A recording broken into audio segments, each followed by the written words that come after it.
Joe talks about Joe. And now, your host, Joe Slepsky. Hey, Joe on Joe listeners, it's me, Joe Slepsky, and I'm back and you're back. This is the quarantine re-releases of our original tracks going back 4 years, and I hope you're enjoying these as much as I'm enjoying reliving them, warts and all. I think you can easily hear where I'm finding myself and finding what the show turned out to be, so I'm really happy to share these with you guys. Again, we pulled these back from behind the Patreon wall, and I wanted to make them available to everybody during this time to share and give and listen and have fun, especially because G.I. Joe's back on YouTube now.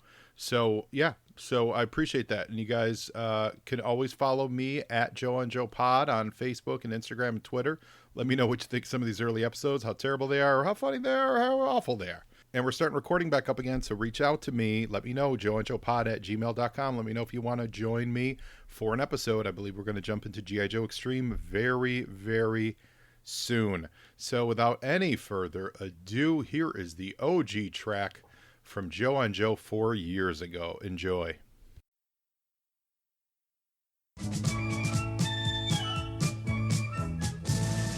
You are listening to the Joe on Joe podcast, the only podcast where Joe talks about Joe. And now, your host, Joe Slepsky. Welcome back to Joe on Joe. I'm your host, Joe Slepsky, coming to you live from Springfield. Flying a solo show this week, and we're going to get into the Synthoid Conspiracy. Now, I appreciate all my listeners. You can find me at Joe on Joe Pod on Twitter, Facebook, Joe on Joe Pod. You can send me an email at joeonjoepod@gmail.com. And I just want to welcome you into the glorious world of Cobra and G.I. Joe. This is the show where we will watch every episode of G.I. Joe, The Real American Hero, every propaganda episode of G.I. Joe, The Real American Hero, and we'll look for the deeper truths, the deeper meanings, try to figure out what exactly it is that Cobra was trying to accomplish with the world and why G.I. Joe felt the need to stop him. So this week's episode is the Synthoid Conspiracy, Part 1. It's a two-parter, in case you don't remember, and it is very exciting, with Cobra Commander and Destro looking absolutely resplendent throughout the episode. So without further ado, I say let's get into it, and let's see how the G.I. Joes managed to screw this up. So here we go with the Synthoid Conspiracy, Part 1.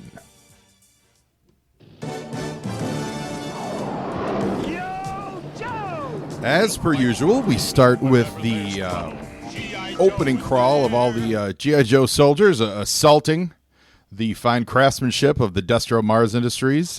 We've got Tomax and Zaymot getting assaulted by a couple of thugs. I believe one of them was that, well-known miscreant Snake Eyes. We've got the Shark, which is being piloted by Shipwreck.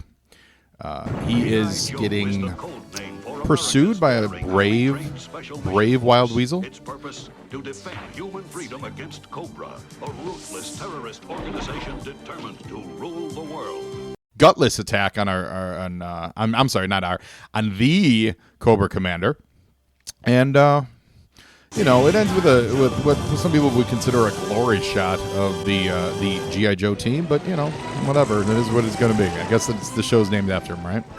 So this episode is written by Christy Marks, who's one of our favorites, and I'm not surprised because this first episode is just dynamite, just absolutely chock full of goodness.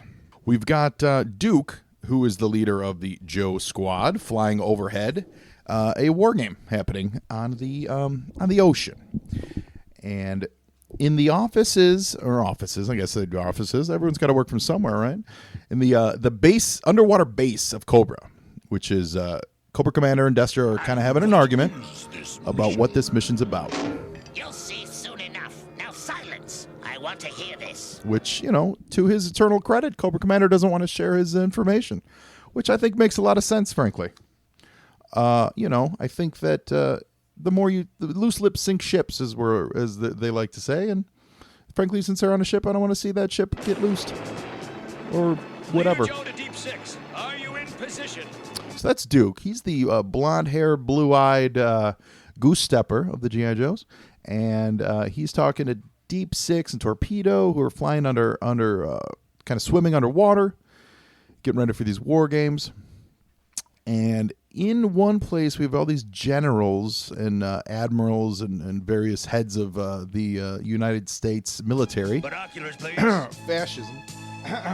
You're quiet today, Erickson. And they're all gathered together to watch these war games. Now, one of them suspects this gentleman named Erickson, who, quite frankly, Erickson is minding his own business. He's absolutely bothering no one. Now, here we go to Shipwreck, who's talking to Scarlet, and he assaults her physically, putting his hands on a woman, frankly. So there's a rich rape culture in G.I. Joe. Is that what they're saying? And while her boyfriend's flying overhead, Shipwreck feels the need to, make a move and grab her butt. I'm just saying, what is this, The Killing Joke? And who is he, Batman? Scarlet, give him your best. I'll sink one for you, Shipwreck. Shipwreck tells Scarlet to give him her best, and as if that's going to make up for the affront that he just gave this proud woman, but whatever. So here's that no good layabout. I'm sorry. I didn't mean that. There's the Wild Bill, the G.I. Joe helicopter pilot. He's laying out, getting some sun, But the top and they're about to get Pentagon brass briefed are by watching Duke. on the command ship. So let's show 'em what G.I. Joe can do. That briefing's about as full of information as a Donald Trump rally. Cut to the Cobras underwater and the communication Vipers, who, are probably the most capable of all Vipers. They give instructions for the submarine to head towards the preferred rendezvous point. I created this plan. Keep your weapons and your high and mighty heirs to yourself. We're going to destroy G.I. Joe without you. Now, as much as I love Destro, But first, we will I would not humiliate them, be so destroy bold their as to spirit.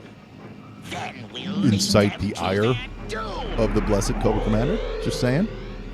Now, Cobra Commander just hit a button, and within a tube, a clone or what looked like the image of one of the generals just appeared. So what that means, I think we're going to find out, and hopefully to G.I. Joe's dismay. I mean, not hopefully, but to possibly, I meant to say, to G.I. Joe's dismay. These are my synthoids, perfect imitations of human beings. And completely artificial. So Cobra Made from genetic has made engineering chemicals synthoids you bought from out of all they of will the follow admirals and orders generals that were without on the question. aircraft how carrier earlier. convenient. They're going to follow his orders, and it looks like he's going to infiltrate G.I. Joe. Hail Cobra! Hail Cobra Commander! I mean, that sounds like an RNC rally, and I think this is great. I think Cobra's going to make G.I. Joe great again. I think really that's what we're talking about here, aren't we? We're really talking about making G.I. Joe great again? So here we got the fascists in the sky. They're flying. There's a gentleman by the name of Ripcord. They all fire their missiles. This is their war game missiles, quote, war game missiles. And every one of the missiles miss. Why is that? It's because they're terrible shots. There's not enough funding in the U.S. military, and they're all incompetent. Which is why I think Cobra makes the case that they need a strong hand to step in and take care of business here. Turns out all the missiles missed because on the boat, Zartan and his dreadnoughts. They're flying Fang helicopters, and they emerge and they start attacking the Joe team, who now have shot all of their missiles, and they're getting ambushed. So, Cobra must have jammed the missile control just devices. saying, I feel Let my like gunners open fire. a capable squad, G.I. Joe, if you guys were capable, you wouldn't have been taken by surprise. And Zartan shows his beautiful face. He is hiding amongst the generals, and he hits him with some knockout gas while Duke's plane, of course, Duke parachutes out of his crashing plane, which is, listen, some leaders want to go down with their ship. Other leaders, they escape. They use the parachute. Apparently, Duke's the latter. But thankfully, one of the dreadnoughts swings by and cuts Duke's parachute loose, and he falls into the ocean, possibly to a watery grave. We're going to find out after the break. G.I. Joe We'll be will right back. return after these messages. Today's file card feature is on Firefly, the Cobra Saboteur. Now, his file name is classified, but his primary military specialty is sabotage, demolitions, and terror. His birthplace is classified. Now, Firefly is the son of a murdered anti-Japanese guerrilla back in Vietnam. This young orphan was adopted by the Koga clan of ninjas, who trained him in their style of ninjutsu. As he grew older, he used his skills as a mercenary and saboteur, his chosen codename becoming infamous the world over. Firefly was hired by the madman who would become Cobra... Hold on. Firefly was hired by the hero who would become Cobra Commander to kill the madman Snake Eyes, whom he blamed for the death of his brother shortly after the end of the Vietnam War. Infiltrating the Arashaka ninja clan, where Snake Eyes was studying the mystic martial arts, Firefly realized he was no match for the silent ninja and turned the job over to the mercenary Zartan, who unintentionally killed the wrong man. Firefly was eventually brought into Cobra, the ruthless terrorist organization headed by Cobra Commander, his reputation earning him a place among Cobra's high command. And he served on numerous missions over the next several years. Even Cobra Commander doesn't know much about Firefly. His fees are paid into a numbered Swiss bank account and are always payable in advance. He makes no guarantees and gives no refund. Firefly is straight up one of the most badass characters that Cobra has working for them today. There's no man that's safe when Firefly is on your trail, and Firefly, for all time, we salute you.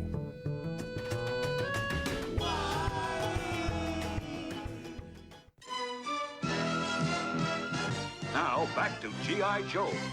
So we're back from the break. Duke's dead. The Dragonfly helicopter is flying overhead, and the Texan's shouting into a microphone while he sends the Deep Six diver to do all the dirty work. Now, Deep Six is going to go check with Shark, see if he can rescue Duke's corpse. And the Morays are cruising in the ocean. Now, Morays are Cobra hydrofoil boats. These are the giant red boats. The toys were really pretty cool. They flipped up on skis. They had a lot of missiles. They had, I want to say, did they have depth charges? I know the Whale did. The Morays had something cool, which fell off the back. And they're taking shots at Scarlet. You know, she's that ginger-haired ninja. Now, she shoots some missiles at the Morays, and okay, she gets one. But two of them avoid her because, frankly, I don't think she has the skills to take all three of them out. Torpedo is rescuing Duke. Looks like Duke's not really dead, which, listen, you can't win them all. And a shark is about to attack him. It looks like G.I. Joe is probably going to go into what would amount to be a fair amount of animal cruelty here. Torpedo is going to... Yeah, there it is. Well, first he puts a air mask on Duke, and they attack the shark with their shark. So it's a little shark-on-shark action. Dreams, gentlemen. Now to implement Let's revisit on our hero, Zartan. And Zartan communicates back to Cobra Commander and Destro, giving him a signal, telling him that the time to make the move is now. So all the Synthoids of the generals, these are the guys from the Air Force, Marines, Navy, Army, they're now going to be transported, I bet, over to the ship where the other guys are knocked out. Shipwreck's sitting on a shipboard laser, and he's also shooting at the brave Moray fighters. They're dropping depth charges, which are releasing gas, actually. So they're releasing a smoke screen. Of course, Shipwreck's got sailor lung because he smokes a lot of cigarettes, most likely, being on the ocean all the time, just being a dirty pirate. And he's probably got lung cancer. If you notice, the Cobras are succeeding in everything they're doing here. They just send a big old arm in with the Synthoids, and Zartan tells them what to do. And they obey perfectly. You want to know why? Because it's like clockwork. Because Cobra means efficiency, everybody. Cobra, in this day and age, would just make it outrageous. Okay, that's all we're going to say. So Wild Bill just took an order from a woman. Now, in some situations, I guess that's okay. But I don't feel like Scarlet needed to tell Wild Bill what his job was. She said, take out those Morays. I think he knew that. I feel like that's a little bit of woman-splaining, Like Scarlett kind of saying something when the guy already knew what was going on. And why did she repeat it? She got to get credit for it or something? General Frakes wants to see you aboard the command ship on the double. So Breaker just shows up, and responsible for this disaster. we get Duke being properly chastised. I would make the argument by the generals. Now, you and I both know that these are the Synthoid generals, but where some people would look at this, that they're now acting in contrary to proper protocols, I would make the argument that Cobra's finally putting some real people in charge, some real people that can make some changes to this country. Because they're going to do everything better, and they're going to do everything. They're going to get better deals for the military, and they're going to make it safer by being better and doing great stuff. And I think that's a platform any Cobra can stand on. So we've got Zartan. They're back at the base, and Zartan's going to show Destro a little surprise that Cobra Commander has cooked up for him, and voila. No, you wouldn't dare. A Synthoid of me? What? Something bothering I feel like this is a good-looking Synthoid who's finally going to not, right, sass back at Cobra Commander. Try it, or else. Easy, Destro. Chrome-faced buffoon, would you lay hands on Cobra Commander? So we find out that Cobra Commander has a neutralizer. Use the short distance setting or you'll destroy all the Zartan, just make sure that our glorious leader is clear that there is a setting on the neutralizer that will destroy every synthesoid that was ever made. Not that that's foreshadow, but it may be something that you want to keep in mind for a little later. Are you sure about this recommendation, General Howe? Absolutely. The G.I. Joe program is a drain on our resources. We must cut their funding in half. Here, General Howe. You supported G.I. Joe. Do you agree? Yes. In fact, I think we should do away with them completely. All right. Finally, there's some sense. What we're doing is what we're watching here, immediately. Gentle listeners, is we're watching an appropriations meeting that basically they were deciding on the budgets for the Joe team, and finally someone spoke up and put some sense into it. That the Joes are a waste, and frankly, they're an embarrassment and a shame to this country.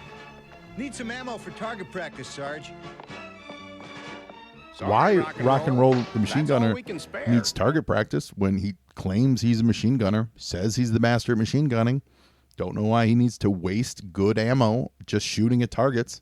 Seems like to be like a gun hungry, nut. How's it going, fella? Someone who just, quite frankly, shouldn't be trusted. Hey, cut that Now, out. here comes a pooch, a little doggy, which might be the only innocent member of the Joe squad at this point. This is Junkyard, of course, and Mutt and Junkyard. No, not at all. Dude, But we got problems. we have to introduce him for, he's going to come by later because dogs are pretty cool. And we're running out of And we oil get a and series gas. of Joes that are just complaining. Everyone's complaining about they don't have gas, they don't have bullets, Listen, if you're a self-made, actualized man or woman, I'll even give you a woman, whatever, you go out and you make it happen. You don't have money for bullets, make your own bullets. You don't have money for gas, make your own gas. You don't have money for nuclear weapons, split your own atoms. You know where I'm going with this. Well, cut to Roadblock, who's the other heavy machine gunner, but he apparently has the smarts enough to not waste all this ammo. He warns the Joes that there's a bunch of Cobra Rattlers that are just peacefully flying overhead. Now, these Rattlers haven't attacked anybody. They're flying. Listen, last time I checked, the airspace is as much airspace as mine. But because the Joes provoked them, they're forced to retaliate. So the Rattlers start blowing up all the G.I. Joe Sky Strikers and as many weapons as they can. Because frankly, when you poke a bear, don't be surprised the bear pokes back. As far as I'm concerned, I think the Cobras could, reach out and they could probably attack some of the Joe's families. I'm okay with that. Maybe do some torture. I'm totally fine with all that. I'm just saying. Oh, now we got another Dreadnoks make their heroic return, and they stop Duke, who was trying to sneak away like a coward from the fight. And the Dreadnoks bring him back in. So we're excited to go into a commercial with Cobra on top. Now, back to G.I. Joe. So Duke cornered by the Dreadnoughts. Well, now, 3 armed men against little old me. Okay, who's gonna be first? Now, okay, see, that's a lot of bravado and swagger. And listen, while there's a part of me that appreciates that, there's another part of me that just says, you know what? You're never going to be able to back it up, so just give it up. Just quit while you're behind, or behind, frankly, Now, here comes Scarlet, and she is trying, okay, first of all, it looked like she provoked that poor Rattler pilot. And here comes Rock and Roll. Now, Rock and Roll is the same guy who was wasting all those bullets earlier, except he's got a bandolier around him. Why don't you use some of the bullets that are on you? Okay? Roadblocks and a giant laser. I do appreciate that they took the time to paint the danger sign on the laser in the cartoon. And he happens to get a lucky shot and knocks a Rattler down. But as we know, Cobra makes the best parachutes in all the world, so our pilot was saved. Zartan shows up and he grabs Duke, and he makes a nice reference to another great hero, the red-clad communist Spider-Man, who, quite frankly, fights for the common man. Quick kick. The Army still has not paid him enough money to buy a shirt. He liberates the planes from some good Cobra soldiers who parachute down and are quickly attacked by that mutt. And by mutt, I mean Junkyard. Mutt just stood there and yelled at him. Gung Ho runs out of ammo. So this Cajun jerk, who also can't afford a proper shirt, he runs off, gets chased off by a proud Cobra soldier at a thing. And Rock and Roll, who's wasting gas. Yep, exactly, because you're driving around like some kind of lunatic, wasting oil. You think oil's cheap? You think our boys just died and bled for oil just so you can drive around on a one of those Silver Mirage motorcycles? Whatever. So Cover Girls drives by. Now, she seems to have a Wolverine tank, but she doesn't seem to care about oil. She's wasteful. Another senseless attack, like the one on the ship. I'm just saying, there's a lot of ordnance being tossed around here. Oh, yeah, of course, Scarlet. That's what I meant. Hey, Duke. Duke shows back up. He doesn't seem to recognize Scarlet. Now, you and I both know it's because he's a Synthoid. Because, Cobra's taking care of business here, right? But Junkyard is having none of it. So Junkyard is giving him barking and growling and letting him know, like, something's fuzzy with you, buddy. Got to do something. So they're very suspicious. So I'd like to take this moment to just point out that this is the kind of wasteful spending that Joe's team has been up to for like half a season so far. And it's about time that the chickens came home to roost. You know what I mean? Now, Duke can't explain himself because even though he's a Synthoid, the woman has to come in and woman-splain the situation for him anyway, because frankly, she just won't let men be men. Like if they just sat down and had a good conversation over a beer and a cigarette, maybe a steak dinner, boom, make it happen, right? Duke is brought in front of the glorious leader of Cobra Commander. Cobra Commander, resplendent in his hood, has finally got Duke where he wants him. And that is prisoner on his flagship. And the Joes have absolutely no idea that he's missing. Boom. There's the Synthoid Duke. You better believe it, bucko. Now, this is exciting because we've got the Synthoid generals berating the Joe squad with the Synthoid Duke there to back them up. None of these other GIs are smart enough to figure out the problem. Is there something wrong with my ears? I could swear they're not working right. What is the general Maybe you're too busy about? rhyming, Roadblock, or maybe too busy not rhyming. Therefore, by the power vested in me by the President of the United States, I order you to disband. From this moment on, there is no more G.I. Joe. You can't Thank read it. God. Finally, we're going to make a dent in our budget because we don't have to fund these wasteful terrorists. Now this dog, for the record, is absolutely needs to be put down. I like dogs as much as the next guy, but Junkyard is that general is 100% right. Have that dog destroyed. General Franks, and he gets a little backup by Duke here. They're after Mutt. Now, Mutt assaults a fellow member of the U.S. military. Give me that gun. And General Franks is the only one with the courage to do what needs to be done, which is shoot Mutt. Quick kick, unable to afford a shirt or shoes, kicks the gun out of his hand, and he's also placed under arrest. Somebody's got to put some discipline here. Now, Rock and Roll jumps on the Silver Mirage, and he chases Mutt down because maybe Rock and Roll has a good sense in his head because he's the only one who is actually following orders. And he corners Mutt in Junkyard, tells him not to move. And we go into the next episode with just like two Joes doing their job, Duke and Rock and Roll. The rest of the Joes are they're going to get what's coming to them. So this was a great episode, possibly the best episode I've seen so far. And I mean it. From the start, this is my favorite episode. We get Cobra Commander looking like a true champ. Destro kind of being played the fool, which is good because, frankly, he interferes too much in Cobra's glorious organization. And so that's been today's episode of Joe on Joe. Let's make Cobra great again. And now you're Joe.